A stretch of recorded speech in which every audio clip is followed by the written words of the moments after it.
हम यहाँ पे दिल्ली प्रदेश बीजेपी के ऑफिस में हैं और हम यहाँ देख पा रहे हैं कुछ पुजारी हैं और हम इनसे बात करते हैं कि राजनीति में पुजारियों का क्या काम है।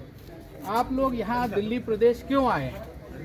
हम लोग तो इसलिए आए कि जो है मुख्यमंत्री जो केजरीवाल जी हैं भूतपूर्व, उन्होंने कुछ योजनाएं पुजारी के लिए घोषणाएं की हैं जो अति संयुक्ति हैं।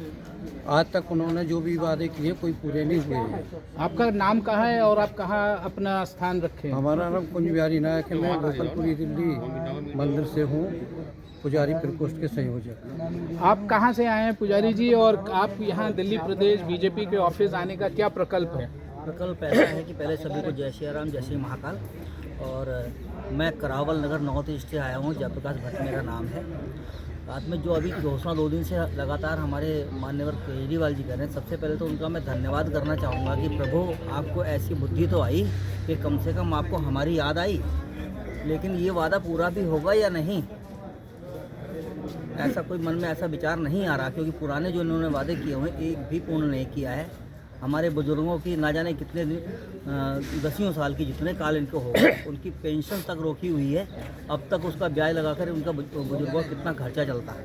पुजारी जी, एक और इम्पोर्टेंट सवाल है कि अभी कुछ साल पहले कोरोना गया जी सर, क्या आपको केजरीवाल जी की याद आई या केजरीवाल जी को आपकी याद आई? भाई साहब सबसे पहले तो जय श्री राम, और आपका भी बहुत बहुत अभिनंदन कि आप हमारी बात जन जन तक पहुंचा रहे हैं। देखिए, यही केजरीवाल हैं जो हमारे धर्म विरोधी कार्य कर रहे हैं। धर्म विरोधी, देश विरोधी, सेना विरोधी, जो भी कोई बंदा बोल देता है उसके साथ केजरीवाल जी हाथ पकड़ के खड़े रहते हैं। मैं जिला मंदिर पुजारी प्रकोष्ठ का जिला केशवपुरम का प्रभारी आचार्य नवल नारायण हूँ, और मैं अपने पुजारियों से भी आपके माध्यम से निवेदन करना चाहता हूँ, बटे नहीं, ये झूठ से झांसे में नहीं आए। अगर बट गए तो कट गए। उसी उद्देश्य को लेकर के ये केजरीवाल ने जुमला छेड़ा है। अरे जो 1000 रुपये वहाँ पंजाब में बोले तो वो तो दिए नहीं गए। इस पर महिलाओं की पेंशन ना दी जा रही, आंगनवाड़ी में जो लोगों की सैलरी ना दी जा रही, 18,000 रुपये कैसे दे देगा? और किस पंडित को देगा? एक मंदिर में 4-4, 6-6 पंडित हैं, कितने हो गए लगाना भाई साहब? 18 × 6 लगा लो, 5 लगा लो, कितने हो गए?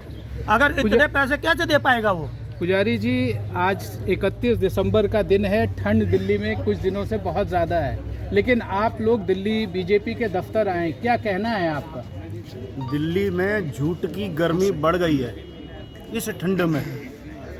जहां वृद्धों को 3,000 रुपये महीना नहीं दिया जा रहा है, वहीं आज 18,000 रुपये, कितने गुना ब्राह्मणों को और ग्रंथियों को देने का जो झूठ है वह बोला जा रहा है। आज दिल्ली सरकार घाटे में चल रही है, ऊपर से 18,000 रुपये कहाँ से देंगे? मैं इनसे एक सवाल पूछता हूँ। आपने बहुत अच्छा किया कि जो इस प्रकार की आपने योजना दी है, लेकिन आप मुझे ये भी बता दीजिए कि ये जो योजना है ये कौन सा मंत्रालय हमें देगा, नंबर 1, और इतना पैसा कहाँ से आएगा, नंबर 2, कहाँ से आएगा? जब सब कुछ घाटे में चल रहा है तो इतना पैसा सरकार कहाँ से लाएगी? अगर इतना ही पैसा है तो जो वृद्ध हैं हमारे, 60 साल की जो पेंशन है पिछले 10 वर्षों से बंद हैं। अगर राशन भी नहीं मिल रहा, बात कहें तो बहुत दूर तक जाएगी, क्योंकि राशन कार्ड भी नहीं बना लोगों का, और बहुत सारी चीज़ें हैं। पुजारी जी, आप लोग मंदिर में होते हैं जहां सनातन धर्म के धर्मावलंबी लोग आते हैं, पूजा करते हैं, आपका आशीर्वाद, आप सबों का आशीर्वाद लेते हैं। आज साल का आखिरी दिन है, हमें भी आशीर्वाद दीजिए। लेकिन बड़ी बात यह है कि बीजेपी के दफ्तर में आपको किनको आशीर्वाद देना है, क्यों आए? हम आशीर्वाद देने आए हैं सनातन के लिए। सनातन की लड़ाई है, और जो सनातन के विरोध में खड़ा होता है उसके सामने हम खड़े होते हैं। अभी आपने प्रश्न किया था कि राजनीति में पंडितों का क्या काम है, किया था ना, उसका मैं जवाब दूंगा। जिस समय भगवान राम का राज्य चल रहा था, उस समय उसके राजनीति चलाने वाले कौन थे? मंत्री कौन थे? राजपुरोहित कौन थे? महर्षि वशिष्ठ। और जनक जी के यहाँ पर जब मंत्री कौन थे? सतानंद जी। हमारा तो ये पेशा है, हम तो राजाओं को राजनीति बताते हैं कि तुम करो। तो आपका केजरीवाल कहाँ पीछे रह गया? पंडित जी, आपका केजरीवाल को क्या कहाँ वो ग्रहण लग गया? उसको ग्रहण ये लग गया, राम के सामने रावण था तो ऐसे सनातन के सामने केजरीवाल है, और कृष्ण के सामने कंस था तो उसके ऐसे कंस है ये। तो इसलिए ऐसे लोगों के लिए, ऐसे मैं अपने सनातन प्रेमियों से कहता हूं और मंदिर के पुजारियों से कहता हूं, इसके बहकावे में न आए। ये 18,000 का लॉलीपॉप जो दिखा रहा है, इससे सावधान रहें। क्यों? इसका काम है भीड़ में जैसे बंदरों के अंदर गुड़ फेंक देते हैं ना, और बीच में डाल देते हैं लठ, तो वो गुड़ डाल दिया है और साथ में लठ भी डाल दिया है 18,000 रुपये। तो नहीं, मौलवियों को भी तो पैसा नहीं मिल रहा है। जो और धर्म के लोग हैं, क्या नाम है, जो जैन धर्म के लोग हैं, उनको इन्होंने नहीं जोड़ा। जो बुद्ध धर्म के लोग हैं उनको नहीं जोड़ा। ये जैन और बुद्ध सनातन धर्म में आते हैं, क्यों ऐसा बंदर बांट हो रहा है? आपने बंदर बांट का एक शब्द इस्तेमाल किया, इसलिए मैं आपसे पूछ रहा हूँ। हाँ, बंदर बांट का मैं बताऊंगा। पहले उसने मौलवियों को अपने चंगुल में फंसाया, समझना, डिवाइड एंड डूम, राजनीति यही कहती है। और पहले मौलवियों को अपने चंगुल में फंसाया, तो वो फंसा करके उन्होंने सरकार बना ली, और उसके बाद में उनका वेतन स्टॉप कर दिया। अब पंडितों को अपने चंगुल में फंसा लेंगे, फिर उसके बाद में उनको ठंगा दिखा देंगे, लॉलीपॉप दे देंगे, फिर इधर में जैन धर्मियों को ले लेंगे, फिर इनको ठंगा दिखा देंगे, सरकार चलती रहेगी। ये इसका पूरा उद्देश्य है। तो आप क्या कहना चाहते हैं, आपकी मंडली क्या कहना चाहती है? जो संत हैं हमारे, जो पुजारी हैं, जिनको हम रोज प्रणाम करते हैं, पूजा करते हैं, मंदिर जाते हैं तो पहले पुजारी को प्रणाम करते हैं, तब भगवान को करते हैं। ये वही केजरीवाल जी हैं। आप याद करिए, जब श्री राम मंदिर हमारा अयोध्या में बन रहा था, तब इन्होंने ही कहा था कि यहाँ पर मंदिर ना बना करके आप एक यूनिवर्सिटी बना दीजिए।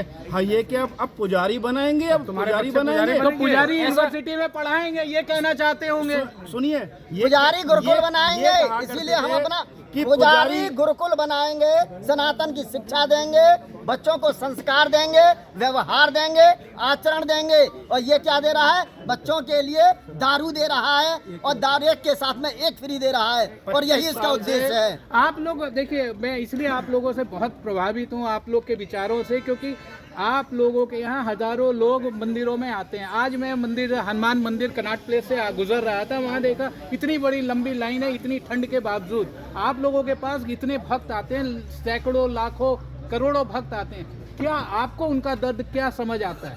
ये हमारे जो अध्यक्ष है ना जी, दिल्ली के मंदिर प्रकोष्ठ के कर्नैल जी, ये उनकी शक्ति है। ये जिसको हाईजैक करना चाह रहे हैं, लेकिन ऐसा कुछ होगा नहीं। ये 1 रुपया भी नहीं देगा जी केजरीवाल, मैं आपको बता रहा हूँ। लेकिन कर्नैल साहब ने तो पूरी दिल्ली में, जब मंदिर बन रहा था, पूरी दिल्ली में पोस्टर लगाया था। क्यों नहीं उन्होंने आप लोगों के बारे में भी सोचा? अरे हम लोग सोच रहे हैं, हम लोग की शक्ति है। कर्नैल साहब जो है ना, ये उनकी शक्ति सामने आ रही है, और वो उसके सामने झुक गया है केजरीवाल, नतमस्तक हुआ पुजारियों के सामने कर्नैल साहब की शक्ति देख कर। यदि आपको 18,000 मिल जाएगा तो आप क्या चाहते हैं? वो दे देगा, आपको उम्मीद है? आप बताइए, आपको मेरा एक ही प्रश्न है, नहीं देगा। मेरी उम्मीद नहीं, आपकी उम्मीद पे दुनिया टिकी है। केजरीवाल का सरकार आपकी उम्मीद पे टिका है। तो हमारे यहाँ से तो पता था। मेरा एक ही अभी दे दिया है। 18,000 रुपये हमें नहीं चाहिए। जो हमारी दिल्ली में माता यमुना जी हैं, हरियाणा से दिल्ली में माता यमुना जी आती है। फिर आपने एक सवाल, देखिए पंडित जी, आप तो सवाल पे सवाल नहीं, पंडित जी मेरी बात सुनिए, आप सवाल पे शास्त्रार्थ कर रहे हैं। केजरीवाल जी को एक मीडिया ऑर्गेनाइजेशन में कहते सुना गया कि भाई यमुना से राजनीति के वोट नहीं मिलते। देखो जी, ब्राह्मणों के लिए दे रहे हैं ना, हमारे हृदय में ठाकुर जी बैठते हैं, दिल्ली में माता यमुना जी आती हैं, लेकिन दिल्ली से वृंदावन, दिल्ली का मल और मूत्र पहुंचता है। क्या इस विषय पर कोई सोचने वाली बात नहीं है? कहाँ गए हमारे यमुना जी?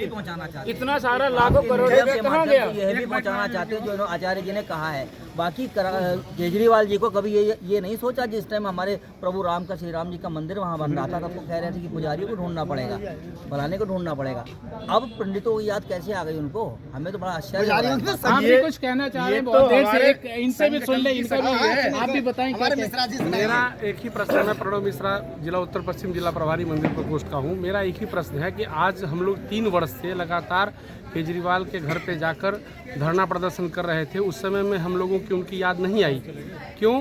क्योंकि उनको लग रहा था कि ये पुजारी है, इनको क्या है, इनका कोई वैल्यू नहीं है। लेकिन आज जब उनकी नैया डूब रही है, तब उनको राम का नाम याद आ रहा है। संगठित ब्राह्मण मुख्य बात यह है इसमें कि भाई हम लोग जब जाते थे तो उनके कान पर जू तक नहीं रेंगते थे। आज उनको ध्यान आ रहा है कि भाई पुजारियों को दे दो। इसमें वो कुछ नहीं है, वो केवल यूएस आ रहे हैं। उनको ये पता चल गया है कि जो असली डिफरेंस है वो यहीं से हो रहा है। हम आज जो सनातन के प्रेमी है, जो पार्टी सनातन का काम कर रही है, सारे पुजारी हम उन्हीं को आशीर्वाद देंगे। इसी लाइन पे चल रहे हैं हम लोग। पुजारी जी, आप भी कुछ कहना चाह रहे हैं, क्योंकि आप भी हमारे सनातन धर्म के वो महानुभाव हैं जिन पर मैंने जैसे कहा कि मंदिर जाने से पहले हम अपने पुजारी को प्रणाम करते हैं, फिर हमारे ठाकुर जी को और राम जी को प्रणाम करते हैं। आज आप क्या कहना चाहेंगे? आपको संदेश मिल रहा है समाज से? मैं सबसे पहले आप लोगों का धन्यवाद अदा करना चाहता हूँ। देखिए कि आप के अंदर इतने सनातन धर्म के प्रति, ब्राह्मणों के प्रति जितनी श्रद्धा है, काश अगर दिल्ली के सीएम केजरीवाल के पास पहले ऐसे हुई होती। अरे जो देश का विरोधी कोई काम करता है उसका हाथ पकड़ के मंच पर खड़े हो जाते हैं, सेना के खिलाफ जो बोलता है उसके पास खड़े हो जाते हैं। यमुना जी ठीक करके छोड़ूंगा, अगली बार 24 में आपको पानी पिला कर छोड़ूंगा, देख लो गंदा पानी पिला रहा है, सीवर का पानी आ रहा है नलियों में। तो ये हम देख सकते हैं, देखिए ये बात बहुत हम देख सकते हैं जिस तरीके से हमारे गुरुजन, हमारे पुजारी, जो हमारे मंदिरों के ध्वजावाहक हैं, इनकी बातें हमने सुनी, बहुत दर्दनाक है। लेकिन उससे बड़ी बात यह है कि इनको उन पर कितना विश्वास है, वो इम्पोर्टेंट है। एक पुजारी जी, अभी आपने कहा आपके और बहुत सारे उद्गार होंगे, हम आइए आखिरी उद्गार उनका भी सुनते हैं, क्या ये कहना चाह रहे हैं। कल योजना को लागू किया है। एक हफ्ते पहले वजीराबाद पे बना हुआ मंदिर, जिसमें गौशाला भी थी, हनुमान जी का मंदिर था, शंकर जी का मंदिर था, उसको हटा दिया गया, तोड़ दिया गया। तो ये देखिए, ये कई सारे